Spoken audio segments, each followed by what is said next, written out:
Hey guys, welcome back to the Professional Weekenders channel. Today we are continuing with the DIY theme and we are going to change the oil in my 2021 SeaDoo GTI SE 170. So stick around, should be fun. Alright guys, so here is my 2021 SeaDoo GTI SE 170. It is a beautiful machine. I've had this for a few months at this point. And we've got 20 hours on it so far. So that means it is time for its first oil change. Now the owner's manual does say you can go up to 50 hours, but I like to kind of get it done a little bit early. Make sure we get all those metal shavings and everything out of there from the factory, as those sharp edges kind of wear thin from manufacturing process. So we got lined up here today. We've got our oil change kit, which we ordered from Amazon. It comes with the correct 5W40. It's the T4 oil. This is the SeaDoo XPS lubricant brand. So that's the one that they recommend. If they don't have this in your area, you can also get the owner's manual does say you can do 5W40 4-stroke, but I'd probably prefer to stick with what they recommend in the manual. Also, we get this from Amazon. It comes with an oil filter and a set of gaskets here for the oil filter, and we're also going to be doing spark plugs. So we got 3 of those. Now, in order to change this oil, it's not like a car. You can't just open it up and drain it out. So we have in this bag this little pump here. Hook this thing up to the battery. It was like 20 bucks on Amazon. I've used it once before. Makes it pretty easy. Of course, you're gonna need your oil catch can, a funnel, and because SeaDoo in their ultimate wisdom only sell you gallon jugs at a time when you really only need about 2.4 liters, you're going to need some sort of measuring device. So here I just have an old jug, a mobile one. Cleaned it out so there's nothing in there, but nice thing about this is it does have measures on the side here so you can see how much oil you take out. Because it's not like a car. Again, you can't just read the owner's manual and expect that it's going to tell you exactly how much to take out or put in. You kind of got to feel around for it, so you want to make sure whatever you take out you replace exactly. So first thing first we're going to do is get the seat off of this. Should be pretty easy if you own one of these, and then we'll pick up from there. Alright, so we've got the seat removed. Next thing you want to do is take out all of these little screws that are on here. Don't forget that there are some here in the tow bar mount. You got 3 of them there as well. Notice the little no gas. Don't put gas in there. That is not your gas tank. I heard from the dealership that somebody did do that and that was a mess. So don't do that. And when it comes to these torque bits, the ones on front, most of the ones just come out, but the ones here on front do have nuts on the back, so you need a 10mm wrench to hold those nuts while you give it a spin. So these are Torx as well.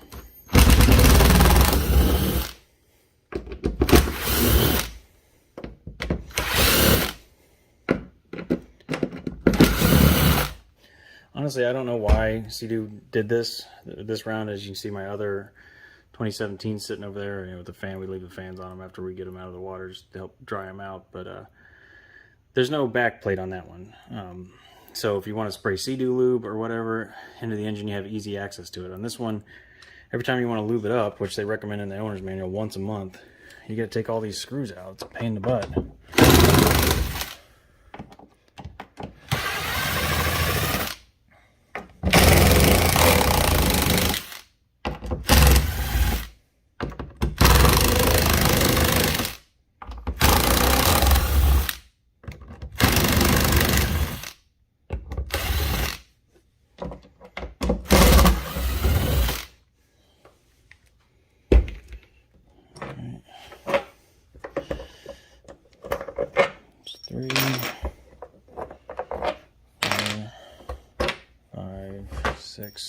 7, 8, 9.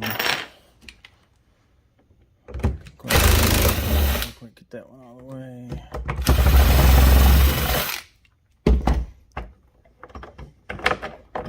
10, 11, and then, like I said, I had to put the 10 millimeter on there. This one's a little tricky to get two-handed, but basically just hold that in place while you unscrew it. All right, and so with those last 2 bolts off, this whole thing here just basically lifts straight out. Set that aside, and now we have full access to our engine. So you can see here's the engine oil dipstick. That's where we're going to be extracting the oil. Filter here, need to make sure you have the reverse Torx. I think it's an E8. I'll double check that when we get to it. And our 3 spark plug coilovers. So we'll be pulling those once we're done. Spark plugs come out, swap them back in. Not too much to it. Alright guys, so here is the oil extraction pump. Like I said, it's a little cheapy $20 one. They do sell more expensive ones that are hand pumped for about $100. I don't know why you would go with that over one of these. Seen some people wear themselves out with those hand pump ones. So might as well go the cheaper route and have a motor do all the work for you. And you do have to hook this thing up to your battery. Which on this one I don't think is going to be too bad. On the old jet ski, you know, that one over there, the 2017, the battery's in the front. On this one, the battery's inside with the engine, so it's going to be a little bit easier to get to. You can see it's right on down there. So we'll go black to black, red to red, and we're going to be in business on that. And we'll take out this dipstick and we'll slide the extraction tube, this bit, on down in there and get to pumping, see how much comes out. Alright, so we got the dipstick out. Just go ahead and slide the extraction tube all the way down there to the bottom. Run that out here into your catch can. Come back, we're going to flip the switch and see how much oil we get out on this first pass. Make sure our hose isn't kinked there. There it goes.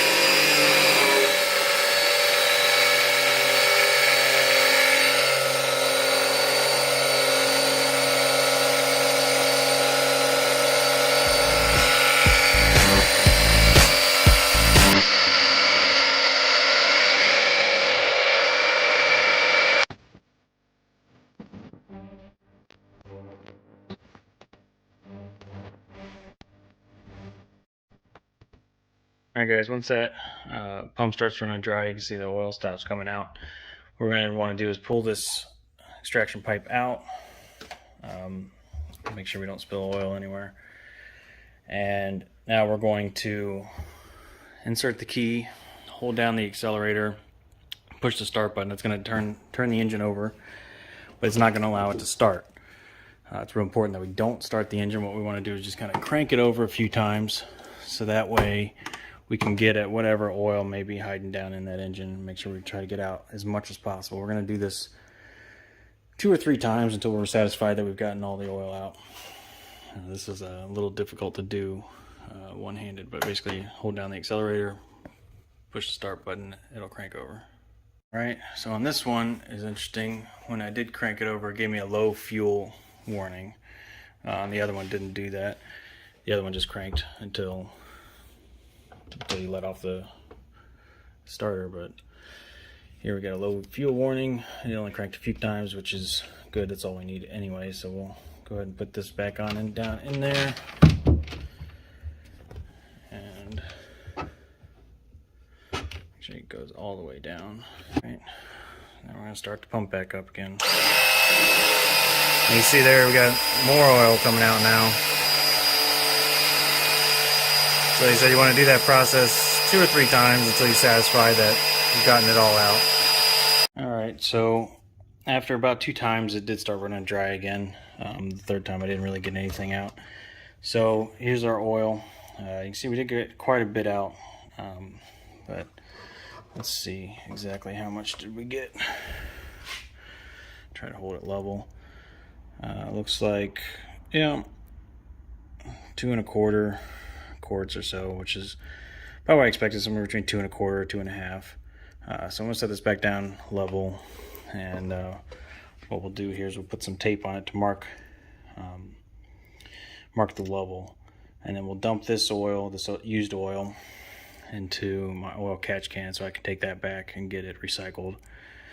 And then we'll fill up the new oil to the same level in this, and then we'll use this to along with a funnel to fill it back up to the same level. So, all right. And so we got the old oil poured out, put the new oil in up to the same level. When it was sitting on level ground, it was closer to 2 1/3 quarts. You know, this jug here that it comes in makes no sense to me, because this is, yeah, it's 1 gallon. You need slightly more than half of that. So of course you can't get 2 out of one of these. And this stuff is not cheap. I mean, they charge you, it's like $10 or $11 a quart, which is way more than I pay for oil in my cars. So they sell you more than you need, and they give you no way to measure it. So, I mean, there's no lines or anything. You have no idea how much is in there, how much came out. So, you know, for this premium price, it's kind of a letdown. I think it's all more just they don't want you doing it yourself. They want you to spend, I mean, the kit costs about $40. If I were to take this to the dealership, they're going to want $100. It's another $60 in their labor, and it's really not that much work. So if you've done oil in your car, there's no reason you can't do oil in your jet ski. So got that topped off. All right, so now we're going to turn our attention to the oil filter. You can see there the bolt on top that holds it in. Correction from earlier, it is an E10, not an E8, so we've got that lined up here.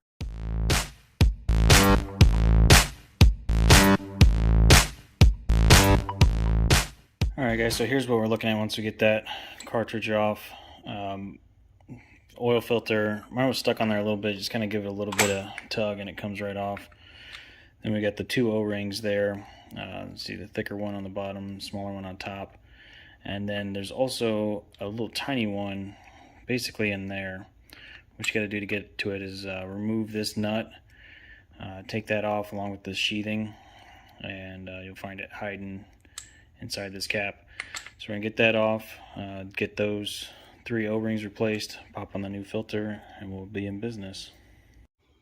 Alright, so here's where we're at now. I used a 14mm wrench here on the end of that, and my E10 on the other end, to get that bolt there off the end loose. You can see it's got some red Loctite on there, which is the high strength stuff. So that did not want to give up without a fight. Once you do get it off though, you can see there's that other washer, the other O-ring hanging out, hiding under there. So all that work just to get to this little tiny thing. Now when you reassemble it, you can go ahead and put the red Loctite back on there like they did from the factory. But you can see that's high strength. Probably the blue Loctite may be a better solution, because it was pretty difficult to get off there, especially with all the oil and everything. But just make sure, whichever one you choose, make sure you clean up those threads, because that kind of came apart. It's really flaky, and you don't want any of that stuff in your engine. So we're going to clean this whole thing up. We're going to get all these O-rings swapped out. When you put the new O-rings on, make sure you lube them up. I think everyone's done an oil change knows you never install a dry gasket, including that little one. So we're just going to dip our O-rings a little bit with the new oil, get this thing reassembled, screw that nut all the way back up to the top here. Alright, so we got that reassembled, and all our new gaskets are in place. And so what we're going to do is just go ahead and reinsert it back into the cartridge there.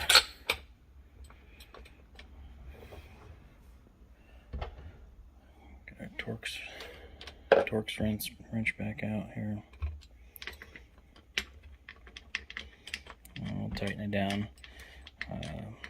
Just like any other oil filter, you don't want to go too crazy with tightening this.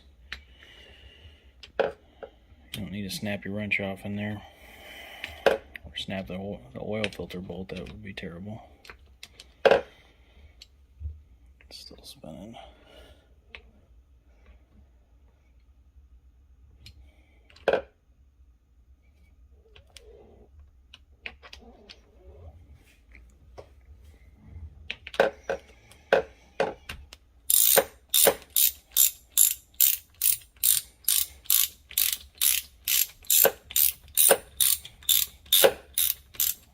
You can see it tightening down. This bottom seal is, bottom O-ring is down in there now.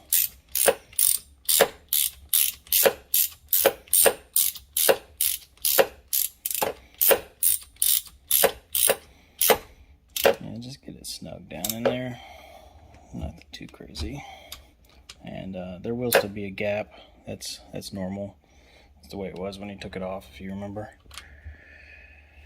Alright, so now with that out of the way, we're going to get our Torx wrench and we're going to pull these coilovers, get those spark plugs changed. Okay, so we got the oil filter reinstalled. Actually, I think before we do the spark plugs, we're going to go ahead and fill her up with oil. So that way we can make sure she starts after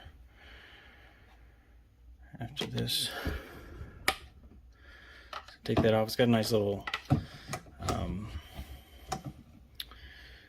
strap on it there. Make sure you don't lose it down the engine bay, because that would be pretty terrible. Go ahead and put the funnel in there. And we'll grab our engine oil and we'll dribble that down in there. So again, if they had made a quality product, which they're charging a premium price for, make it a little bit easier to pour this. So I'm going to need 2 hands. Alright, so we got the oil poured back in there and the cap back on. We're going to go ahead and crank it over a few times, just like we did before, holding down the gas, just to get that oil into the engine, and we'll check the levels. Alright. So go ahead and check the level on this thing. It's right between the marks. So it takes a couple minutes to settle.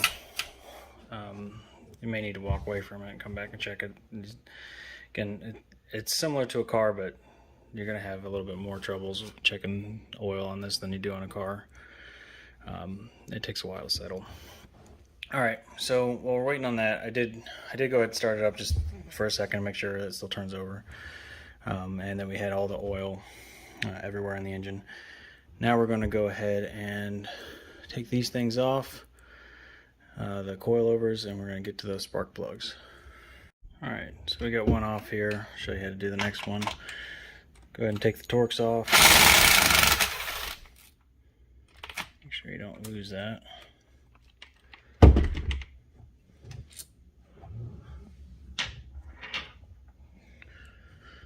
And then with that off, you can kind of give it a little wiggle, and it should pop out.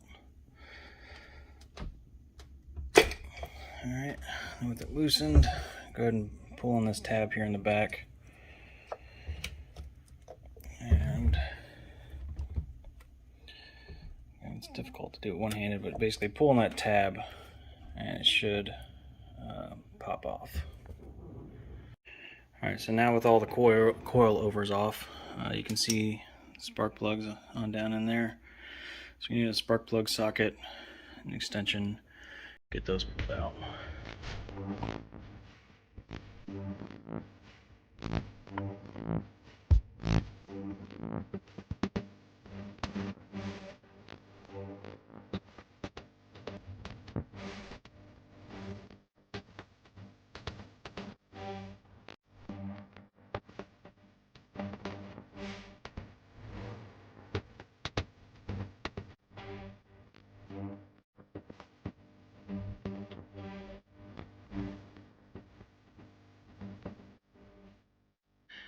Alright, so here's the spark plug that came out. I mean, it's pretty clean.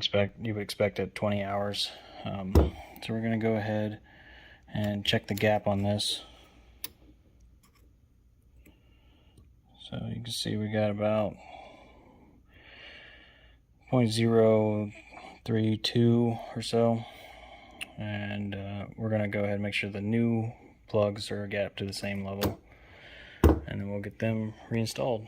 Alright, so here's the new versus old.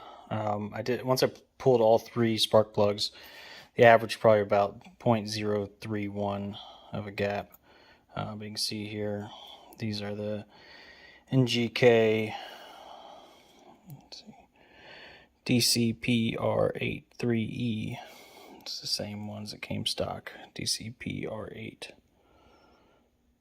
Focus R8E. So I'll go ahead and drop these down in there and wrap this up.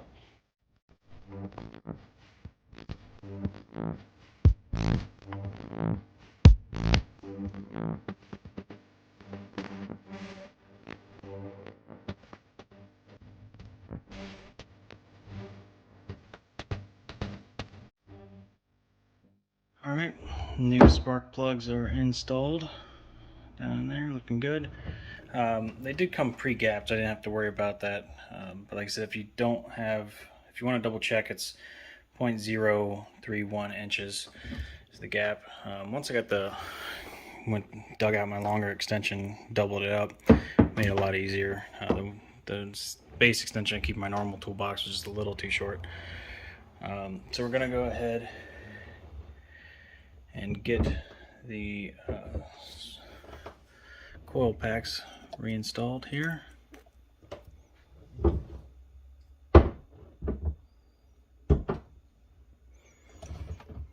And get the coil packs reinstalled.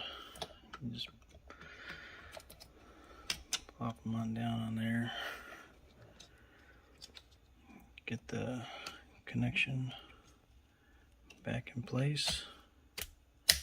Snaps in, slides down. Make sure that one there is in place, and we'll do that for the remaining ones here as well. And then we'll put the Torx bit back on those.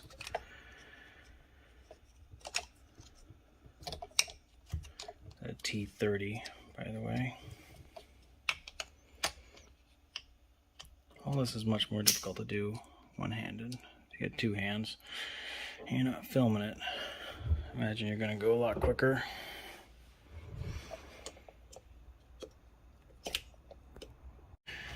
Alright, and just like that, our new spark plugs are installed. The coilovers are in. The only thing left, I would say, is go ahead and, well, we got this engine cover off. Let's go ahead and give it a generous spray down with the SeaDoo lube, the anti-corrosive lubricant. This stuff is made specifically for SeaDoos. I would imagine you could use it on any type of watercraft. It's kind of like WD-40, except it is safe for all your plastics and rubbers. Just don't get it on your paint. Other than that, what you want to do is just go ahead and take this can and basically just spray everything that's metal that you see down in there. Engine mounts, get all the little bolts and all the little clamps, anything that you can see. It doesn't matter. You don't have to be too picky with this stuff. Just get it everywhere,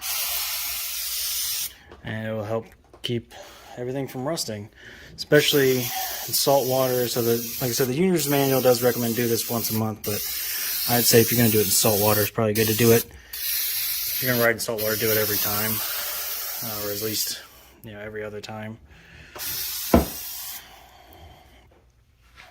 And that's it. Alright, so there you have it, guys. It's that easy to do your own oil change. No need to pay the extra markup at the dealership. You can get it done at home, a couple minutes for a fraction of the cost. So next time that your SeaDoo needs an oil change, go ahead and tackle it yourself. And with that said, that's it for this weekend, and we'll see you next weekend. Bye.